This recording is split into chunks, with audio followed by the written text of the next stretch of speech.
اولئک اصحاب الجنت خالدین فیہا، وہ جنت والے لوگ ہیں، اس میں رہیں گے ہمیشہ ہمیش، جزاء بما کانوا یعملون، اور یہ جزا ہوگا ان کے اعمال کا۔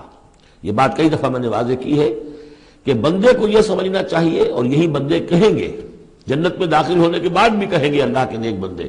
کہ ہماری یہ طاقت نہیں تھی، صلاحیت نہیں تھی کہ ہم اپنے بل پر اور اپنے اعمال کے بل پر یہاں جنت میں داخل ہو سکتے۔ یہ اللہ کا فضل ہے۔ الحمدللہ الذی ہدانا لہذا وما کنا لنہتدی لولا ان ہدانا اللہ، کل شکر اس اللہ کا جس نے ہمیں یہاں داخل کیا اور ہمیں پہنچا دیا یہاں تک ہماری رہنمائی فرما دی، اور ہم ہرگز ہدایت نہ پا سکتے اگر اللہ ہی ہمیں ہدایت نہ دیتا۔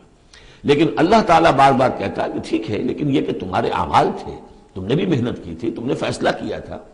اما شاکرم و اما کفورا، جو ہم نے تمہیں اختیار دے دیا تھا، تم نے ہمارے شکر گزار بندے بن کر زندگی گزارنے کا فیصلہ کیا، ہم نے قدر افزائی فرمائی، ہم نے تمہیں توفیق دی، ہم نے تمہارے راستے کی رکاوٹوں کو جو ہے آسان کر دیا، لیکن یہ کہ بہرحال تمہارا عمل اس میں شامل ہے۔